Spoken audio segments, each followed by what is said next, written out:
not a recession. The economy is not in recession. Unemployment is incredibly low. So to be running this scale of deficit right now is really reckless.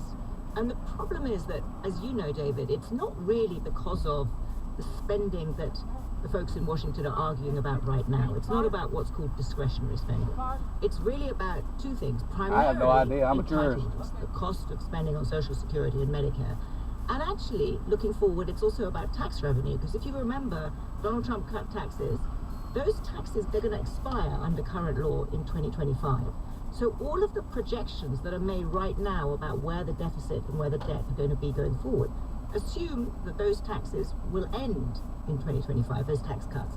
And you know DC politics better than I do, but I'd be very, very surprised if all of Donald Trump's tax cuts were rolled back, especially the ones for the middle class. So you're not at some level applauding dissident Republicans who are dragging their heels on this No, stuff? I'm not, because they're focusing on the wrong thing. I think that what we have now is a whole load of drama about something that doesn't matter, which is the relatively short-term part of discretionary spending, and we have no appetite on either side, and certainly not amongst the Republicans, to really deal with what does matter. So no, I don't think this drama is a substitute for a serious discussion about U.S. fiscal policy. Zanny Minton-Bedov, editor-in-chief of The Economist. Thank you. You're welcome. She was speaking there with Marketplace's David Brancaccio. Our executive producer is Kelly Silvera. Our digital producer is Dylan Yethinen. Our engineers are Jessin Dueller and Nick Esposito. And in New York, I'm Sabri Benishore with the Marketplace Morning Report. From APM, American Public Media. Nevada Public Radio is 88.9 KNPR Las Vegas, 91.7 KLNR Panaca and KTPH Tonopah, 88.7 KWPR Lund-Ely, 89.1 KVNV Sun Valley Reno, 89.3 KLKR Elko, and KNPR.org. With classical music on HD2 and classic jazz on HD3. From the campus of the College of Southern Nevada. Scoring a hot ticket online is just hard now. Why, you ask? To Ticketmaster, it looks like thousands of people are all entering the waiting room, but in actuality, it's just one ticket scalper. I'm Kai Risdall, the Scalper Industrial Complex. Next time, the Marketplace. Ahead at 3 and again tonight at 6:30 on KNPR. It's 8 o'clock.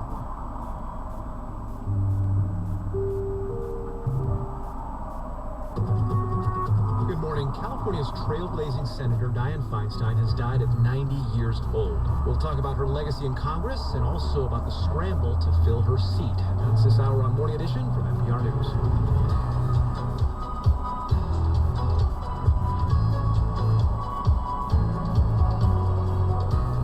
Getting a major studio on board to make a film like Airplane was difficult. I'm Martinez. And I'm Sarah McCammon. And don't call me Shirley. Oh, my dad would love that joke. A speaks with the trio responsible for creating that iconic comedy. Plus, Saudi Arabia and Israel seem to be inching toward formal diplomatic relations. We hear from two members of the House Foreign Affairs Committee on America's role in the negotiations. It's Friday, September 29. Happy birthday to Shazam actor Zachary Levi. He turns 43 today.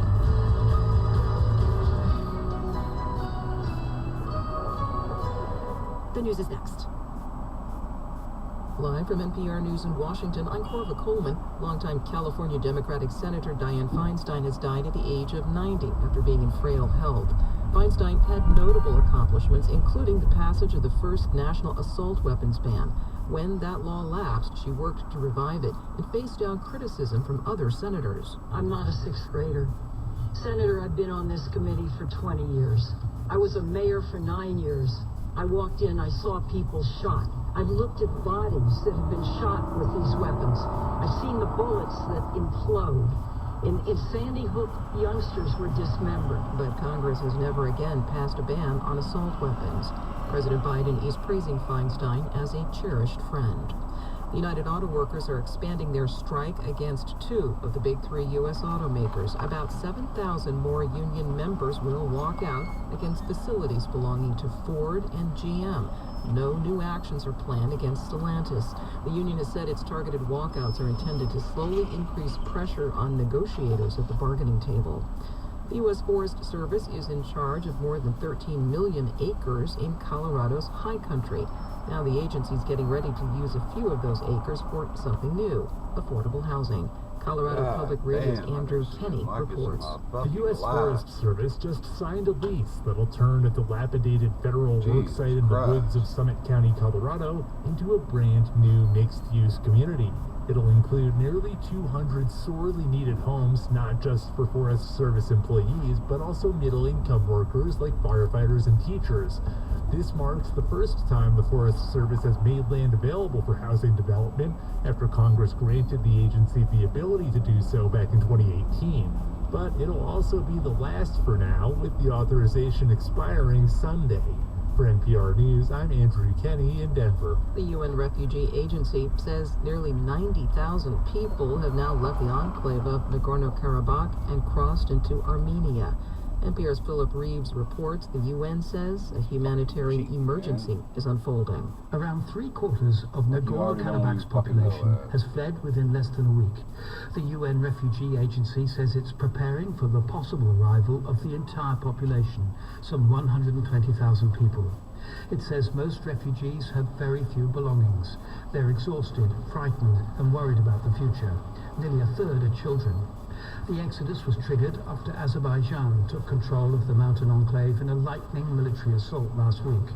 The area is recognized internationally as part of Azerbaijan. The UN Refugee Agency is appealing to international donors urgently to help Armenia cope with the flood of refugees. Philip Reeves, NPR News. On Wall Street, the Dow is up more than 40 points. This is NPR. A Michigan teenager who opened fire at his high school 2 years ago and killed 4 people is eligible to be sentenced to life in prison. A Michigan judge had the option of giving Ethan Crumbley a different term with the possibility of parole. California Governor Gavin Newsom has signed legislation to increase the minimum wage of about 500,000 fast food workers in the state. From member station KQED, Farida Jampala Romero reports the increase takes effect in April. Supporters say the new law is the culmination of a years-long fight pitting multi-billion-dollar corporations against some of the state's lowest-paid workers, like Anisha Williams, a mom of 6. And there were so many people against us that told us no. They closed the door on us and told us no. But guess what? We told them yes, we can. Wages will increase to $20 an hour from a median of about $16, according to the Service Employees International Union, which pushed for the measure. AB 1228 will also establish a landmark fast food council that will work with regulators to recommend changes to health and safety laws and other workplace conditions. For NPR News, I'm Farida Javala Romero in Oakland, California. New York Governor Kathy Hochul has declared a state of emergency in the greater New York City area. More than 3 inches of rain have fallen since midnight, and more is coming. Roads are submerged, and New York City subway service has been extremely limited. I'm Corva Coleman, NPR News from Washington. Support for NPR comes from NPR stations. Other contributors include Yarl and Pamela Moe, focusing on civil liberties, foster youth, public radio, and the arts. And the Public Welfare Foundation, committed to advancing transformative youth and criminal justice reforms. This is KNPR News. I'm Rick Andrews. Senator Catherine Cortez Masto took to the Senate floor yesterday to remember the Route 91 Harvest Music Festival shooting in Las Vegas on October 1st, 2017. 58 people lost their lives and 2 more succumbed to their injuries. Cortez Masto honored the memory of Eric Silva, a security guard who gave his life that day, saving others. Eric was working as a security guard at the festival. When the gunfire started, Eric ran into the crowd to help, boosting concertgoers over barricades so they could exit the rain of bullets that was coming down. And in that effort to save lives, Eric lost his. Eric would have been 27 this year. Cortez Masto told her colleagues Nevada has passed comprehensive background checks and red flag laws, as well as banning the bump stocks used during this tragedy. and she's hoping lawmakers will do more about combating gun violence. High temperatures in Las Vegas today near 90.